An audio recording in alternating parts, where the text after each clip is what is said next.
Okay, so we're live on the Hyperfish podcast channel again on Facebook, and we'll publish these as audio broadcasts onto the Hyperfish podcast channel, which is available on iTunes, Google Play, and everywhere else you can download a podcast. Where this list just seems to be endless on making sure I've got those things published in the right places. Today with me, I have Matt Wade. Matt, you're based over on the East Coast of the US, right? That is correct, DC. So thanks again for coming on. I've been following along as you've kind of moved from a customer kind of orientated employee role to your own kind of consulting business, and it's great to see people like, I guess, their insights and so forth change because of the fact that now going from kind of having this view lens of one customer experience to kind of talking to many customers is really broadens what you've been doing in the past. Yeah, definitely true. So I started out as an internal IT or knowledge resource at a couple different companies, but now I've taken a role on the East Coast for a company in Manassas, which is just outside of DC, and I'm the cloud services lead for that company. So we're helping folks move into the cloud from their on-prem systems. And what made you get into this industry? How did you kind of start off with all this?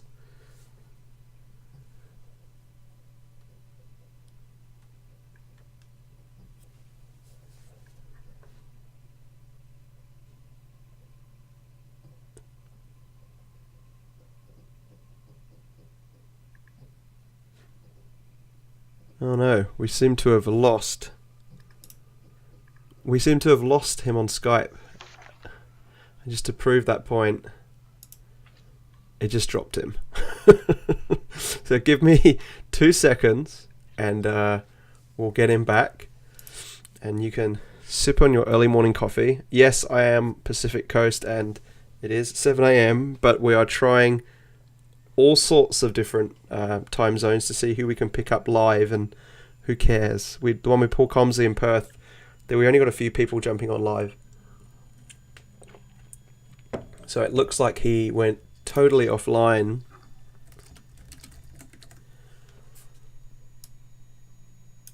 Let's just give him 2 seconds to rejoin. There is nothing like technology to keep us on our toes at all times during the day. Which is always fun.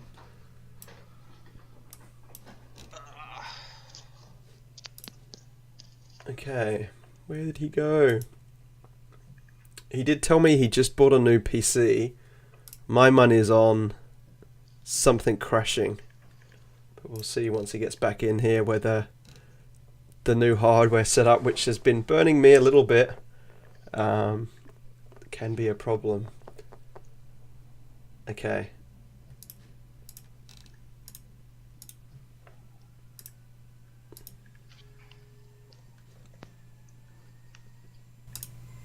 Let's see if this is any better now. Yeah, how's that? I was just saying, I suspect this might be your new flashy laptop. Maybe. I guess I'm more of a Skype for Business user. I don't actually play with Skype very often. Oh, really? Oh, well, No. usually it's Skype for Business is the one that is kicking me in the behind in meetings when I'm talking to customers. So it's always Fair consistent enough. to get it in Skype Consumer as well, I guess. Yeah, well, sorry about that. No, it's not your fault. I was just laughing with the listeners. It's often what happens with technology. You try and rely on it to do things, and then boom, surprise. Yes, seriously. Right at the right time, too. Yeah. So what I was saying was, what got you into this space? What was your background coming into kind of your employment with the companies that around this technology? I'm guessing it was maybe SharePoint Server to start with before you jumped into Office 365. Yeah, so I'm actually an engineer by training. I got a civil engineering degree in 2008 and Wow. decided to get my master's immediately after that because I figured I would not want to go back to school. Good decision because I would not have wanted to go back to school while I was working. Yeah. And I graduated in '09 with a civil engineering degree when nobody was hiring civil engineers. So for any engineers out there, will probably appreciate I sold my soul to become a mechanical engineer. We were so similar yet so different. And for 3 years, I worked for a national lab working on mechanical systems for nuclear reactors for the U.S. Navy. Whoa. So it was pretty cool. We started expanding though really rapidly because we were working on the next gen of a submarine class coming out, which I don't think has been given a name yet, but it was the successor to the Virginia class submarines. Huh. And yeah, we were about 15 people. We worked on the parts, basically the outside of the reactor to keep it all contained. And we were about 15 people when I started there, and within a year or so, we ballooned to like 45 or 50. And this is in a laboratory of thousands of people. Yeah. And SharePoint rolled out 2007, and I started playing with it because we needed to replace our old intranet page, which wasn't really well kept up, and it was in Dreamweaver. Everybody's was different because it depended on your Dreamweaver skills, and so I figured out once I did some playing around that the metadata stuff, the tagging, filtering, grouping, all that stuff was amazing for us because we had documents that we used that literally date back to the 60s, like my parents were in elementary school kind of thing. So being able to categorize all of our documents based on, there's a contract, a drawing, a scope of work, a design document, a peer-reviewed, some sort of any other type of file, which component was it related to? So like I had all these beautiful views that once I did a lot of trial and error in 2007, I kind of built a knowledge repository. Yeah. Well, the one thing, you've probably heard the phrase need to know before. You don't have a need to know. That's a real term in the classified sphere.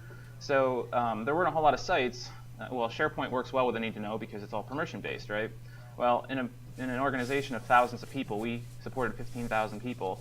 It turned out that there were a few of us that had done really good jobs on building SharePoint sites that they wanted to try to emulate and show off as good examples, but basically scrubbed so that there wasn't actual, work-related information in it. So IT was looking for some help, and I moved over to the IT team. So I did that for a couple years and said, I got to stay an engineer. I'm very proud of that term. Yeah. I went back to engineering for like 6 months or so and said, nope, I don't want to do this anymore. That IT stuff was a lot of fun. I'm going to go back. But I didn't even have the clearance. Like I never used the admin center. I never went to system center. I've never touched a server. Like I'm just a power user that was given some extra buttons later on, but like to even have that access at that place, I would have had to have a level higher clearance, and frankly, I didn't want it. I didn't want to have that server access. I don't like that stuff. That's not me. I like to play with the tools the way that they're meant to be used. So a couple more years after that, I kind of decided I've had a really good experience there, but I kind of wanted to move on. And did some searching online to see what my skills were, how they were sellable, because like we didn't have very much internet access, so I was like the main source of info for people to understand how to use SharePoint, and that became even more notable when we upgraded to 2013 because like the news feed came out and people started going social, and in an organization of 10,000 plus people, you actually have usage.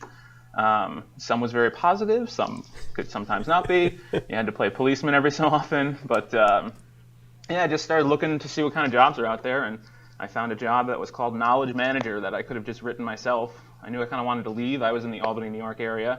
I was looking to kind of go someplace else, and this one happened to be in St. Thomas, in the Virgin Islands. Nice. So in the Caribbean. So I spent Wow. about 2 years there, and they had a SharePoint 2013 farm they were working on, and my task was to increase usage, get actual collaboration going on, and then decide what to do next, whether we wanted to upgrade to 2016 or go to the cloud or whatever else. But I had no exposure to any cloud stuff. I was just an on-prem guy. Our system, originally was an air-gapped system, all that kind of stuff. So I got into this very, very weirdly, I guess, and it's kind of fun talking especially to the technical folks in our field because I don't really speak their language all the time. So that's been an interesting experience for me. So your mind works very differently to the average kind of IT pro that's in this space. Yes, I am a glorified user, like superpower user, I guess, and I have buttons now that I probably shouldn't have. That's a good way of putting it. Buttons I shouldn't have. Right. Yeah, I've definitely been on the other side of that going, why are they clicking those buttons? That's, Right, yep, exactly. And so with that kind of journey you went on, I guess the purpose of this show was to talk about this notion of moving from, where you've been on SharePoint server, and we did a webinar with Joel Olson this week where we talked about this notion of kind of touching with SharePoint and starting there and having kind of documents and libraries and pages to then kind of moving more to where Office 365 has a whole world of services that suddenly become unlocked. How did that conversation start that we need to turn on Office 365? Like what were the main drivers and motivations to kind of take SharePoint server and the data center and running on premises and to go, hey, we're going to start looking at this Office 365 thing? Yeah, so the company that I moved into, which was in the Virgin Islands, we had already had 365 licenses. I didn't know a whole lot about it when I came into it. We were on SharePoint 2013. It was a small farm. It was about 40 gigs. We had prod, dev, test, and staging. All of our servers were on site. We had no DR system. There were a lot of things that popped up that, best practice-wise and for our own benefit, we needed to move forward someplace. Also, our entire role of being in existence was that we were a small consulting firm for a large healthcare company, a reasonably large healthcare company in the U.S. mainland, and they're our only client. We were sister companies. And the reason we kind of existed was to be a proving ground for new technology. So we always wanted to be at the cutting edge so that we could show use cases that could then be brought into hospitals, other departments, administrative, improvements, that kind of thing. So I was immediately tasked with SharePoint 2013, we did the upgrade from 2010 before I got there. And once I got there, we started talking about upgrading. We did some looking into whether we upgrade to 2016, because it had just come out around that time, or do we move to the cloud? And I didn't know anything about the cloud, so I had to do a lot of research, a lot of reading. And I think when you start doing that, that's when you start understanding this system and how frustrating it can be sometimes, because there's so much content strewn across so many different places that getting a straight answer on anything can be extremely difficult. We were really keen on knowing how the security aspect works. Do we own the data? The quick answer was yes. Are they going to data mine? The quick answer is no. How about access? Can anybody get in there? And the quick answer is no, it's ours, especially if you want to go with customer lockbox, that kind of thing.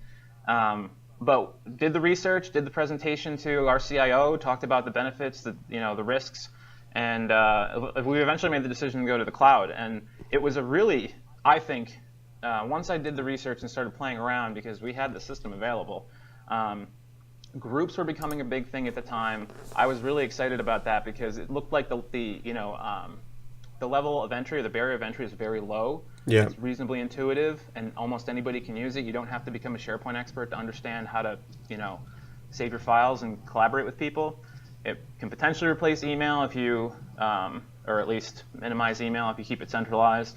But for our IT stuff, we were looking at disaster recovery was number one, because we had a quote that was going to be 7 figures to put in a DR farm, and we had a rack space in a Chicago-based office. Yeah. But we didn't have to do any hardware maintenance, no patching downtime, no upgrades. It's that whole last SharePoint migration, which I'm sure that will come to bite us all in the rear at some point. But that was a big deal. Security improvements, because I'll have the debate with people about security all the time, but how do you know if you have an on-prem system, how do you know that your security person is so well versed in their field that they're going to keep things as secure as they need to? Yeah. Compared to a globally recognized company that actually builds the best practices and expectations for security, right. That kind of thing. I realize there's a lot of debate in that, and I'm oversimplifying it, but when it comes down to it, put that on somebody else, especially when that somebody else has a monetary interest to make sure that your stuff remains safe. Yeah. We played the whole 3.9 uptime guarantee. I haven't worked for a place yet that has been able to meet that locally. And when you do the math, 3.9s for a SharePoint system is about 8 hours, so that's a work day. So you get Office 364 out of it. But that was a big one for us too. But in the Virgin Islands, DR was the biggest thing. We had 4 buildings across 3 campuses. We were not more than maybe 50 feet above seawater, sea level in any building. And so not only do you have hurricanes that come through in hurricane season, so now through November, half of the year is hurricane season, you've also got seismic issues. You're right on the edge of the Caribbean plate, and with seismic and water comes tsunamis. There's literally watch out for tsunami signs, and this is the direction to run if there's a tsunami. Oh no. So you have this threat from fresh water in the sky and seawater, salt water in the charging in the ocean through. Totally. You also had utilities that were not always trustworthy. The local power station lose power all the time. The ISPs were trustworthy. There were 2 of them, but now they're merging, and we had connections to both. So it's very similar to the stateside. Everybody hates the cable company. Still there. Same deal down there with their local cable companies. But just like the stateside here in mainland, the 2 major companies were merging. So we didn't have a real backup system any longer, they're going to make them one. Yeah. But you could legitimately have an issue where there was no power. The amount of diesel you can have for a backup generator might run out, but the ISP still works and cell works. So you can actually still do your work if you needed to through a hotspot on your phone that then connects to your laptop. And if you have enough battery and other, Yeah. a lot of us had solar power chargers and other things like that just in case. That was a big deal for us. So that was on the IT side. But on the user side, it's like, whoa. The big thing for us was, I thought it was going to be icing on the cake. Turns out, no, this is the thing people cared most about, external sharing. Now, for as amazingly complicated and annoyingly complex as it is, Yeah. people love the idea of being able to externally share and replace email that way, Yeah. which was a game changer and a paradigm shift from an on-prem system. And so when you say external sharing, is it more just around having a document that you might be collaborating internally with and just sharing that document and being able to collaborating on it together? Or is it broader than that? Like there's more than just documents that they're external sharing, like sharing an entire site, for instance? Yeah, I mean, so the answer is yes, it could be the whole site if you wanted it to be. Yeah. That was one where the confusing aspect of it, that was another infographic I had to put together because people just did not understand the process. It was very confusing to get it to go. So you kind of have to do some serious training to understand it. But, I mean, I kind of joke at this point, like, you could legitimately run a SharePoint farm or SharePoint online system with one licensed user and just add a whole bunch of external users and get almost the full SharePoint experience. Yeah. Almost the full Office 365 experience on the cost of $8 a month for a business premium license. But yeah, people wanted to be able to send out files to their clients and not have to do the back and forth via email. That was where people really understood the online collaboration aspect. The internal stuff was almost so ad hoc that it didn't matter, but it was much more organized when dealing with the client. So this thing that I thought was like, oh, and by the way, external sharing, blah, blah, blah, turned into external sharing, and oh, by the way, we can do internal collaboration as well. But for some people, no VPN. If you travel a lot, you have to worry about that. Mobile access, that was a big deal. Huge file sizes. That was 10 gigs at the time. Now it's up to 15 gigs.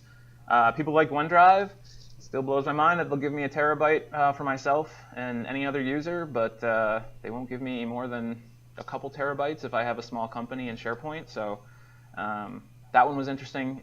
We had issues with the sync client, obviously. Everybody did. So we actually pushed off when we rolled out the sync, the local sync availability, but people were definitely using it in the cloud and on their mobile phones. And then surprisingly, people like the whole I get Office for free on my home computer thing, the fact that you get the extra licenses. Mm-hmm. I didn't think people would care about that, but I guess they do. And the fact that it saves them whatever, O365 or whatever professional costs right now, whether you buy it student or not, back in the day it was like $150. I mean, that's, real money. And so with that aspect of what you're getting, you mentioned the training thing and getting people to understand. I guess that people that are kind of following the community are reading blogs and searching things on the internet, they would have come across your periodic table, for instance, of the different services. Just to roll back before we talk about that periodic table, the training aspect, was that, I mean, it kind of in makes me crazy that we have to have this whole like full discovery of explanation of how to use Office 365 when you walk into customers that have Google Apps, for instance, where it's kind of documents and mail and Google Chat and their video, and they're up and running, and there's very little training you have to do there to get them to understand how to use that system. What were some of the challenges you had, and maybe were surprised that you needed to do from a training perspective when you kind of moved from SharePoint to Office 365? So training is really my sort of bailiwick, and trying to explain to people what these somewhat technical but not always technical systems are. Yeah. And you're right, it gets really annoying because you'll get a lot of questions on what is this and how does this work, and I can come back with, when do I use which tool for which situation? Like that kind of question is always a key question that comes up, and the answers can be simple if you get into it, but I also always push back with if you pulled out your phone right now, you would know whether or not you should be, opening up iMessage or Facebook Messenger or Twitter or Facebook in general. Like, you know which app to use when. The training aspect here is just answering what the question is. So that's really the source behind the graphics that I put out a lot when it comes to 365, especially versus SharePoint, what SharePoint is. 365 is a very difficult question to answer sometimes, and it can be really easy to just, a lot of people just assume it's Microsoft Office, the thing that they've used for decades now. It's just that in the cloud, and the term in the cloud means something different to every person you're going to talk to. So that definitely has a downside. Trying to explain in a very, very simple way, like, no, it's bigger than this. And for me, I worked as the brand manager for my first company for a while. So seeing how the progression has happened with branding and marketing has sort of frustrated me, because if I were to name this product, this Office 365, I would not call it that. Yeah. Office 365 is essentially Windows in the cloud. It is not Office in the cloud. And if you had a different name that wasn't so connected to something so ubiquitous already in everybody's faces, it would be significantly easier to explain. Yeah. Yeah. You don't mix up Google and Google Apps, because it's not. You're not going to mix up search with something else. Like, this is an entire operating system in your browser. Like, that's essentially what this is. It's a business operating system in your browser. So if you can get through the fact that, a number of these items are things you use every day now, and there are some other things that are amazing and do their own thing, and we'll talk about those like when we get to it, I think that's probably one of the better ways to jump into what the service and what the product is. One of my clients uses the word ecosystem, and I've started adopting that word. I like that word a lot, that Office 365 is an ecosystem. Yeah. It's not a system, it's not a platform. Like, those words seem to have technical meanings within our community, and I'd like to keep those words as what they are. But the fact that this is a pick and choose, you can grab the app you need at a given time, it's once you have to do like an introductory presentation a few times, you realize that the visual aspect of it, which is kind of where the periodic table came from, was you need to look at it, you need to be able to see it, you need to visualize it, and then you need to be real. Like, my descriptions of what these apps are is pretty crude on purpose, so that it's simple, understandable, and you can relate it to another service that that does something similar. And I'm not scared to say that Planner is like Trello. It is. It's very similar. Whereas a lot of the official marketing material, training material might not say that. Yeah, they'll try and avoid the way Trello explains what they are and use completely different verbiage so that they can't be claimed that it's the same. Yeah, that's true. I hadn't thought about that. That you almost your training is already taken by somebody else if you kind of use their product as a baseline for yours. Yeah, they don't want to tempt people to go, oh, well, I'm using this planner, I wonder if there's anything else out there, and let's go searching for the same kind of phrases and vocab that Planner uses. Oh, there's this Trello thing. Awesome. Yeah. That's true. As being inside Microsoft for 3 years and going through a few naming procedures, it does get quite frustrating, and I don't remember why that 365 thing was. I wasn't there when they did that naming, but it is a fascinating thing that does come up of like, why is it called 365? And unless you're the IT pro that really is concerned about kind of things being up all the time, that play on that number is not all that obvious. Agreed. Yeah. I was just talking with a colleague of mine this morning about some of the names that they've been coming out recently. Yeah. It's very frustrating because they're now using general English words. So like when you try to go into a training on Office 365 groups, you can't use the word group. No, I guess unless you capitalize it, and then they just stole the word team from us. So like. This collection of individuals in a room, like you almost have to like explain you almost have to have a glossary for the words you use for training just because the words get taken. And if you were to like rebuild, like if Word, Excel, PowerPoint, and OneNote were released today, they'd be called Office Documents, Office Spreadsheet, like that kind of thing. Yeah. But if you were to take like Wunderlist is turning into To Do, like. Well, Wunderlist that's a reasonably good name, a brand it's that app, it's that brand. Exactly. Yeah. But Forms just got released, right? Yeah. And if you wanted to name it the way that they would have named Excel or Word, which are now like, what you're talking about when you refer to those things. There's no issue that you're going to like stumble across a different word that might not be that. Yeah. Like Forms should be called like Microsoft Checkbox. Something that's part of that service, like what it does. Teams should probably, there should be some chat based thing, high velocity chat or whatever buzzword they wanted to use to market Teams. So that's what makes the training these days so difficult, is that you're stumbling over regular vernacular words that are basically taken.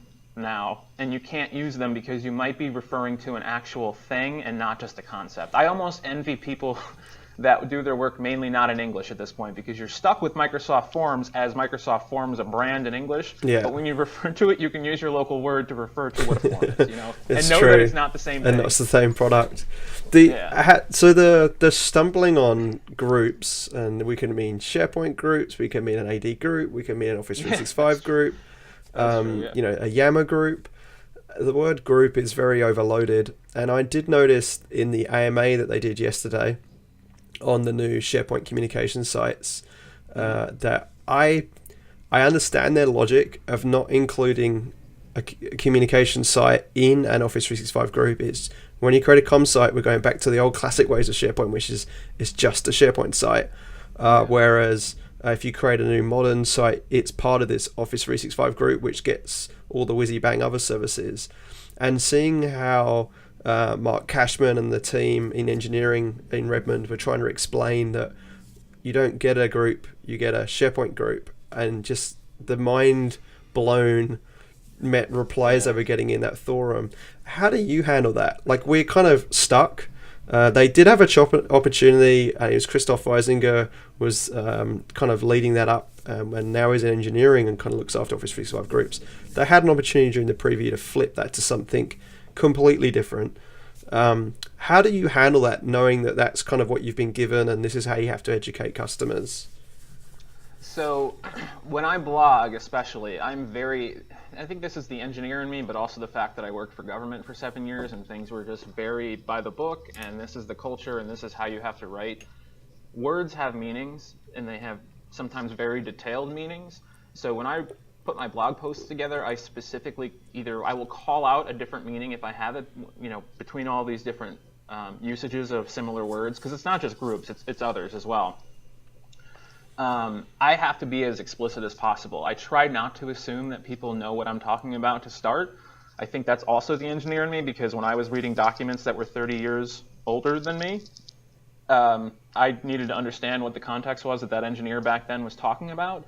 So I keep that appreciation with me as I go forward in life, that I try to make sure that I don't want to overburden you with having to read more words than you need to, but I also don't want to assume that you know more than you do, and that's not a bad thing. Like, you're going to these kind of resources, especially a resource like mine, because my real audience is not our field, it's not our community. My audience is general users, and I'm hoping that within our community, people can look at the resources I put out there and say, wow, I don't have to write this. This is great. I'm just going to send this to my users. Like, I'm trying to play the bridge and let devs and admins and IT pros do the stuff that they're good at and what they like to do, and let me fill in that gap as necessary, or they can customize or play with what I put out there. But it really comes down to, when you're writing or when you're presenting or when you're getting out there, you have to choose your words very wisely, so that you're not implying something that you're not meaning to. And so with everything that you're doing there, how much of the training material that's kind of is available via Microsoft's different fast track programs and other sources, how much of that are you actually using with your customers to kind of educate them on Office 365 versus kind of your own work or work from people in the community and so forth? So Fast Track is useful for me for a good amount of user level stuff. I think this is another example where, in my head, I jump straight to the Fast Track is two things. Fast Track is both a service, they'll actually work with you to do migrations. Yeah. But they're also a resource for information. And the difference there is the migration services are things that you're going to talk to our community about. The training resources are things you're going to talk to users about. If I were to jump back into that branding topic, if I could be benevolent dictator and take over, branding in Redmond, I guess. One, I would split off every Twitter feed into two. One for devs, SharePoint_dev, and then @SharePoint would stay as a user-based thing, because I don't think that many users get a whole lot of usage out of the SharePoint Twitter feed. It's not about general users, even though I think Mark's, or maybe it was Dan's presentation at SP Summit said that, or it might have been Jeff's, but the numbers, it was like 100 million or something active users on 365 right now. Now, that might just be licensed and paying, so the term active has its own definition in this case too, but that's a very large community of people that are going through the same sort of frustration and fuming at their desk because they can't figure this stuff out. They don't know who Yeah. to talk to, who to call. So it's one of those where I will grab what I like from what they provide, especially if it's very well. I like graphical representations, I like visual presentations of concepts, just because they're easier to absorb. But I'll also, I usually provide my clients with like a list of, here are some of the good sources that I go to. Here are legitimate people to follow. Whenever I leave a client, it's, here's a list of the resources you should follow because you have to stay up to date on Office 365, period. Yeah. And here are some of those resources you can follow. And when you get announcements or when apps are coming out or new things are happening, we'll, update you. But make sure to keep up to date on that and communicate to your users. And if there's something out there that's already done, I will generally pull that. But a lot of times it's just too general, too lowest common denominator. So to get it to be really applicable to a client in a general business sense, I'll customize it to an extent. And so how do you do that? Like, obviously you're on the pulse, you're looking at these things all the time. I see you on Twitter a fair bit, re-sharing things. So obviously you're consuming a lot of information. How do you decide how much of that gets back to your users that are in Office 365 every day? Like, what's your filter process to understand what you're communicating to them versus what you kind of ingest yourself but decide not to kind of tackle? Yeah, I guess I look at it from my the fact that I, am more of a user than I am anything else. So if something was intriguing or interesting to me, I would be passing that on to my users. Now, that's the Matt Wade filter. May not be the best filter out there. In fact, it's probably not. But it's at least going to give you some relief from unending updates. Yeah. And sometimes those updates come at the same time as other things. And I don't know if anybody's in control, and maybe there's not. There probably should be like a chief messaging officer or something like that, like before anything goes out, it has to go through this person, so there's some sort of oversight of what the overall message is, because there are now so many disparate teams building so many different applications and products and services that whenever they communicate, you might get 10 emails a day. You might get, X number of admin center messages about all of these different services, and it's like, okay, hold up, like I only have so much time in the day, I got to do work too, right? Forwarding and even digesting and then rebuilding that message to send out to users. I still don't understand why there's not like a templated email message that can go out whenever new things happen or whenever things to your user base. Yeah, that was when I was in St. Thomas. We had that issue. Was we were trying to figure out what is our communication policy going to be. If SharePoint's going to be down, it's not on us. We can't do anything about that. It's going to be something that Microsoft does. They generally seem to put it into a read-only mode, which is good. It's not down like it would be if your servers had a hiccup or something locally on-prem. Do we take what they gave us and then email the whole company and let them know that? Or do we just let them settle because it probably will only be in read-only mode for a half hour? Yeah. And we decided, if it's big enough, we had a tick there that it was, and I will give them a big props on the 365 admin app on your phone. Mm-hmm. The fact that I can get a push notification about a service outage is awesome. Yeah. So that gives me the opportunity to go, all right, it could be 10 o'clock on a Friday night, but I'm going to get that email out quick just so everybody knows that this weekend they might have some issues, because I already have the email pre-drafted with a couple of spaces. Being ahead of it. Yeah. Yeah, and then just press send, and no big deal. And so I guess that communications thing is really interesting, and I know they've worked really hard, and there was people I worked with when I was in the hallways of Redmond that worked specifically around this notion of trying to get all these engineering teams to be consistent and through controlled channels.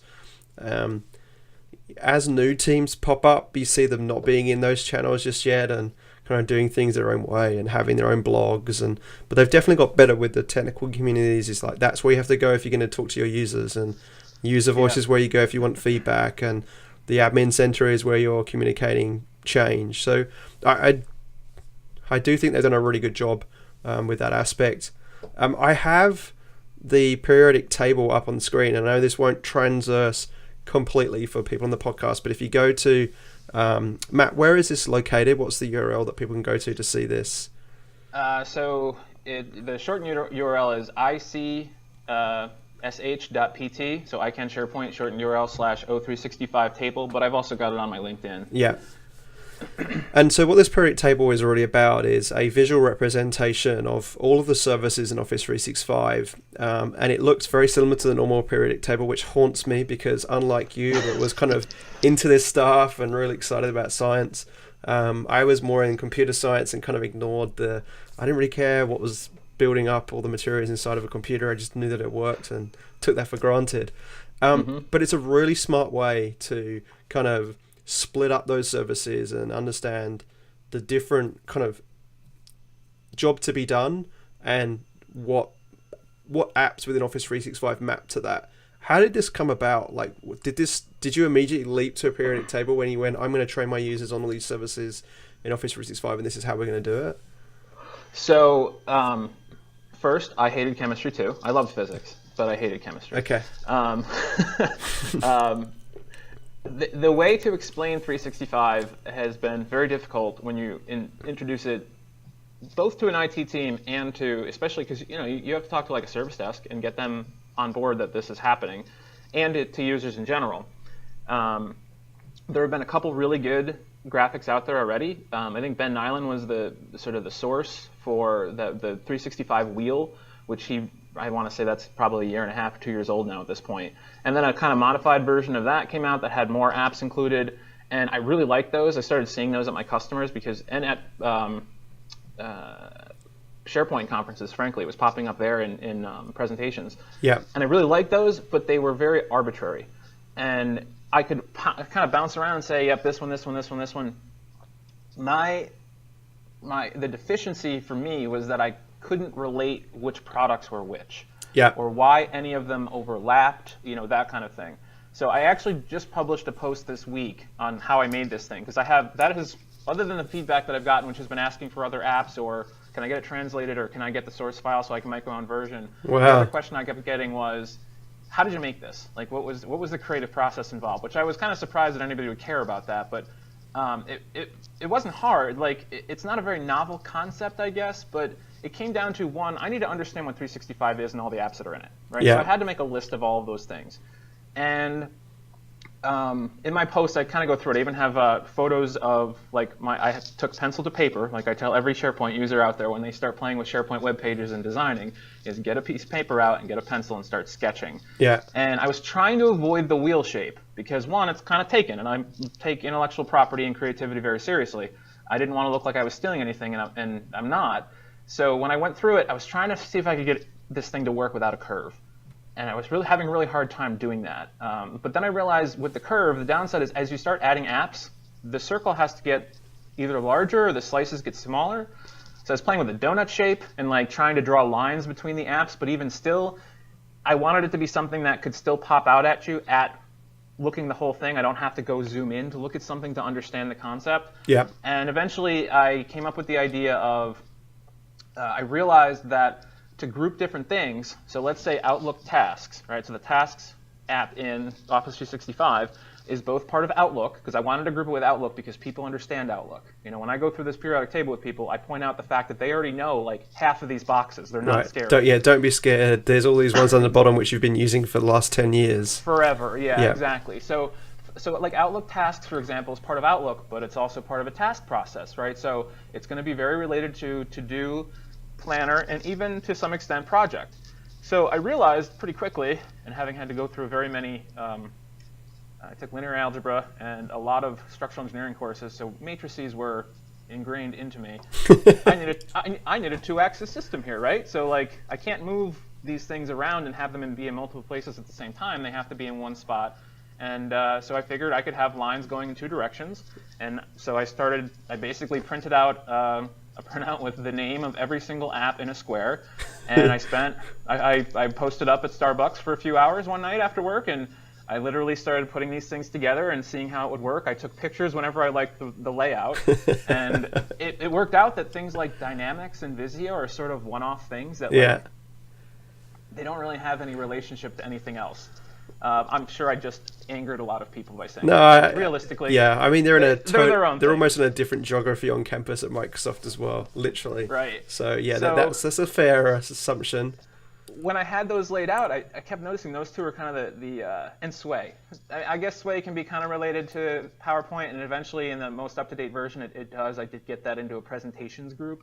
But I realized that I have these two outliers, and then like Power Apps Flow and Power BI is the whole business I don't know, application setup. I forget what the term is that they use. I used it there as too. So that three and then the two video apps were together. Well, that left me some spaces, and it just kind of looked to me like, oh, that looks like a periodic table shape. Like, let me go with that, because it's a thing that everybody's heard of, right? Yeah. So it's a pretty easy marketing, term to use. Yeah, it's great. It's good for the memories, that's for sure.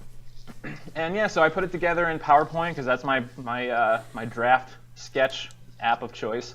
And I work with a graphic designer for a lot of the graphics that I put out, just because I do have I use Photoshop regularly. I like it. Sometimes you just need that professional polish. Yeah, though. I'm the same. Yep. So we got that finalized. She was able to put the groups together for me and just did it in a really, really, really good way that I hadn't considered. And once I got that back, I had to make a bunch of changes. I realized my descriptions were way too long. Brevity is not my strong suit, so I wanted it to be that I didn't have to zoom in to look at this. So I brought it from 3 lines or 4 lines down to 2, so the font is larger, and that's been fun in translating. The first translation was in German, and German is great for very long words. So I had to try to keep them a little bit shorter as well to keep the look and feel the same. But once I released it out there, I was like, I think people are going to like this, and the response has been awesome. And the first question that everybody gave me was, well, what about groups? And I'm like, well, groups isn't an app. It's this nebulous concept. Boom! Mind blown. I'm still trying to figure out what this groups thing is. So I had another infographic going on in the background, and I'm reading into it, and I'm like, the deeper you get into it, the more detailed and more like, I don't know, confusing it gets. Yeah. So I went through the creation process and released a second infographic afterwards. So like the two together are a nice intro to 365 in general. And that one hasn't been as popular as the periodic table, which I can appreciate because it's a little bit more technical. Mm-hmm. But it's kind of fun though. I'll get Twitter updates from people like, hey, I just saw your periodic table on somebody's session slides at SharePoint Saturday, fill in the blank. And I get requests to use it all the time. At this point, it's got to be in hundreds of slide decks across the world. That's good for you. And so your Twitter handle is that Matt Wade, right? Correct. Yeah. That's so my, if people my username everywhere. Want to follow you, that Matt Wade is the one to follow you on. And so, how can people use this? Do you have like a Creative Commons license, or if I wanted to put this in a slide deck, like for instance, I've got it on the screen right now, but it's got a lot of your name and contribute kind of coverage on there, which is good. So I have not released it in Creative Commons. I'm a very strong believer in Creative Commons, I will say. I've submitted, all of my photos in Flickr are Creative Commons, and I lived in the Virgin Islands for a couple years, so you got some best desktop background opportunities there. Now you're just blagging again. I feel like I made the wrong move of moving from Western Australia to Seattle for the weather differences. Okay, yeah, that'll give you. That's true. And I'm actually an administrator on Wikipedia still. I used to write and provide photos there, which is all Creative Commons. So I get that stuff a lot. I have not released this. I don't think I'm going to in that respect. That being said, I do have usage requirements spelled out very clearly that if you're using it internally, absolutely. I'm happy for you to use it. Please don't remove my credit line. That's all I ask. Yeah. If you're going to be putting it in marketing material and making $1 off of it, potentially, we can talk licensing at that point. But yeah. I'm totally cool with somebody like me. And still, again, I don't want to have to reinvent this wheel because it's a waste of everybody's time. As some person that finds this online, go ahead and use it. Put it in your slide decks. Put it as a resource internally on your SharePoint help site, or link to it, directly on the internet. That's fine. Just beware, it changes. So like I had to add forms last week. Yeah, that's right. I changed stream to be GA. I updated video so that it says it's deprecating. Thank you to the guy that pointed out that I had a spelling error, because I fixed that pretty quickly. And I rearranged it a little bit, So forms got attached to Power Apps, and I got to marry Sway and PowerPoint. That was one thing I had regretted a little bit. And I guess the other regret, I guess, too, I pointed out in the blog post earlier this week was a lot of people think the colors mean something, as if like in the periodic table, there's usually colors for the lanthanides and all those other columns. They don't. They're just the marketing colors that Microsoft that they use for the different apps. Yeah, exactly. So I'm cool with people using it. And so, where can people find you? Obviously, you've mentioned you tweet and you're blogging. Have you been attending many conferences, speaking at conferences? So, St. Thomas is awesome. If you've never been, go. If you're an American, no passport required. But getting anywhere is really difficult. Yeah. Flying out of there, it's about a third of the way to Africa. So you're talking a 3.5-hour flight to get to Miami just to have a layover to go someplace else stateside. So I was not able to speak at a whole lot of conferences, but I did speak at SharePoint Fest DC last year, SP TechCon in San Francisco. Now that I've moved here, I've been here 2 months. I think I've spoken at 2 SharePoint Saturdays. I got a user group coming up soon. I got SharePoint Saturday New York City at the end of July. And I know I'm on deck for SP TechCon in DC. And then my company, we don't just do the migration collaboration stuff. Yeah. That's sort of like the day-to-day, like we can help people get into the new system. We also have a couple really cool services that are coming up, and you'll see soon. We want to offer a product that's a really great mix of like, if you need SharePoint help, or like you want to build a SharePoint list or a form or something good in SharePoint, there's no really good way to do that. Either you have to know the IT guy and talk to him or her, or you put in like a help ticket, which is not really the right place. So we offer a solution center called the Quad that lets people basically put in specific requests for like business case scenarios that we want to optimize. We do that, and then we are really jumping into the bot framework right now. Oh, so cool. we have this really good cloud services offering that we do where we'll migrate people, we'll get them using the system, provide business process improvement, automation, that kind of stuff. But then we have this R&D side, and we are actually going to be speaking at Inspire in DC in July. And we're basically take Dan Holmes' session from SP Summit back in, I guess that was probably May, and throw a bot into that and automate it completely. So that whole example with the menu for the restaurant that needed to buy salmon and all of that kind of stuff, we have totally botified that. That's cool. And it is a really, really cool product. I am not taking any credit for it because I have no idea how these things work. And at first I was very skeptical of, like, I think bots are going to be the new fad. Yeah. That it's going to turn into, well, I won't jump into what it's going to turn into, but I've been very pleasantly surprised by exactly what we can do with the bots. And he's jumping into, our team over there. They're working on, the AI component of it, so like you can actually like type in human speak to the thing and it will come back with what you need to. Yeah. But cognitive services, throw in the bot framework, and basically we're going to be providing a new enterprise concierge as a product that you can just ask it to do something and it will fill out that form for you, or they'll put in a remedy ticket or a trouble ticket, or respond to that trouble ticket for you with, hey, based on your request, it sounds like this matches your situation and might be something you might want to try before we get you up to the level of a human being. Cool. So we'll have to have cool. our bot talk to your bot, so that when it asks, hey, we need to update profile data, be like, you need to go speak to Hyperfish, and Hyperfish can help you update that.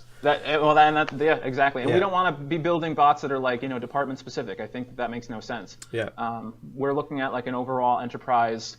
Here's who you ask anything, and it will connect you to either the right person or the information you need to get your job done. Yeah, it's interesting. We'll have to keep in touch with that stuff, because it's definitely an area where I was in the Azure team that were working on releasing the Azure Bot service, but just before I left actually to join Hyperfish, and it was amazing some of the scenarios we were seeing from customers there. So maybe we'll do a follow-up show with whoever your bot guy is to talk a little bit from a business user of why it makes sense. Because it's certainly something we see a lot of our customers using our bot to update their profile information without even going to a profile page. And there was definitely a lot of skeptics like, our users won't use this thing. And then they're like, look how many updates are coming through the bot now, and they're not going to the form. So that was me exactly. Yeah. And I guess, there's so many people on Facebook Messenger all day long and WhatsApp and all these other places that it's... I think if it's got a big adoption in a consumer space without having to train any users, it can work in a kind of a business sense as well. And that's why I liked your periodic table, because you had those this is what it is in the consumer world that you'll be aware of. And I think people can do that immediate leap of, oh yeah, I use this every day. So that's great now that I have that in my work environment that I can officially use to upload videos. And I love YouTube, so now I can use Stream internally for that kind of thing. Yep. Yeah, and once Stream goes external, which I believe is on the roadmap. Yeah. It's not. It should be. Right now, I have a lot of people asking me about when it's going to go external, because that's their like number one requirement. Yeah, if you look at their user voice, I mean, the big thing there is in the demo we did with Joel and CJ at the beginning of the week in that webinar, we were showing groups and creating a group and literally showing off all of these services. And we actually showed your periodic table as well. And there was 2 caveats. One caveat was Teams doesn't do external sharing, and they've said it would be in June, and now they've kind of said it's going to be a little bit later than June. And also Stream isn't part of that external sharing as well. So if you had an external user in an Office 365 group, they won't be able to access any of that Stream content, and they won't be able to join those conversations in Teams. And it's a growing process. We could wait 3 years to see all these features roll out. And so you won't have anything before then. Right. Yeah, that's one of my kind of big a challenge. Yeah, that's one of my big takeaways in this whole process is like you have to accept the fact that you have like an unfinished product at all times. Yeah. Which has its ups and downs. There are pros and cons to that. If you just have SharePoint 2013 or 2016, like that you have like a flat base that you're going to continue at. One of the updates I want to make to the periodic table, it's going to be a difficult one, but somebody pointed out like it would be nice to know which apps support external sharing. Or external access. And if I could just put like, an asterisk or something, some shape or, symbol that can represent that. But then you get into what does that mean for every different product? Like, it's pretty simple to say right now, Stream doesn't have external sharing, and SharePoint does, but, it's just so complex at each level that you can't really just give it a checkbox of a yes, external sharing is supported. And that's one of the downsides to some of the stuff that I provided is that I've simplified it so much that the information is to an extent somewhat crude because this stuff is really complex. And that's another one of the big feedback items I've gotten from people is I think they don't realize how cynical they're sounding in public when they post like this, but something along the lines of, geez, if you need a graphic that's this complex, clearly there's a problem. And the response to that is, well, it's not the graphic. I'm just the interpreter here. Don't shoot the middleman. Exactly. I'm trying to make it easier for you, but like the fact that I think personally, and I'm biased, but like I think that this is one of the best ways to spell this out to people. And if that's where we are, that's where we are. Like, but you need to understand that if I were to make something like this for Windows, it would be just as complex, and you would probably have no problem with that because you know that Windows is a complex operating system that comes with a bunch of apps, and apps that you can purchase and add to it later. I think if we can get people more along the lines of understanding that Office 365 is Windows in the cloud, again, super simplification there. But that's really what it is. It's not. It doesn't need to be as difficult, or like I guess the responses don't have to be. Don't get me wrong. I'm the ultimate cynic sometimes in this kind of stuff, but like it's not the interpreter causing the problems here or causing the complexity. I'm just trying to make it simpler. It's all those smart people in Redmond that have got different priorities and different reporting lines and historical products that they're keeping alive. I get hierarchy. My first job was very hierarchical, very organized, and you got to do what you got to do, and just in an organization that large. I mean, I was supporting an org, 15,000 people. We spanned Honolulu to Derby, England. Those were all the time zones of people that we had to support, and sometimes actual submarines, but usually not. And trying to keep in contact and keep communication clear and understand what different teams are doing and how they interact and how to meet timelines is not easy.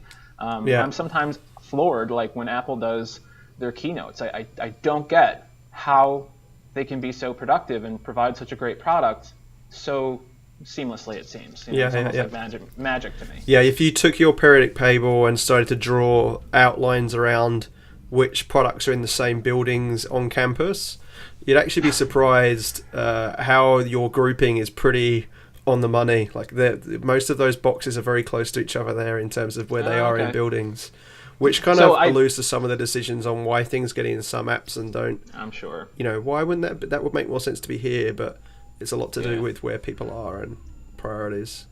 I am happy that I'm still somewhat I've obviously grown to know who people are, and that's only since I have been working with 365 that I've paid attention that there are human beings behind these products. But as a general user, I mean, how many millions of people literally right now are sitting at their desk fuming about something not working correctly in Outlook or in Word or in anything, and they have no idea who to talk to. So they'll complain to the IT guy, and the IT guy goes, I mean, like, I can try to help, I guess, or like, that's just the way it is. I appreciate now that I know who these people are, so every so often they get an annoying ping from me on Twitter maybe, and I go, hey, could you think about this too? But there's a lot of expectation, especially in our community, of you need to know where to go for this stuff. So you mentioned earlier, you need to go to user voice. Okay, I never knew that. In fact, I blogged about it because I thought it was worthy enough to have a meta post out there about you need to go to user voice if you want to put in a feature request. Oh, and by the way, feature requests are actually out there, and some of them get worked. Like, you should look into that at a user level. But tech community, there was the Yammer feed, the Office blog. I mean, all of these different communication methods, like, there needs to be an infographic just for that. To tell people, like, oh, if you want to know this, go there. If you want to find this out, go there. And there isn't just one central RSS feed.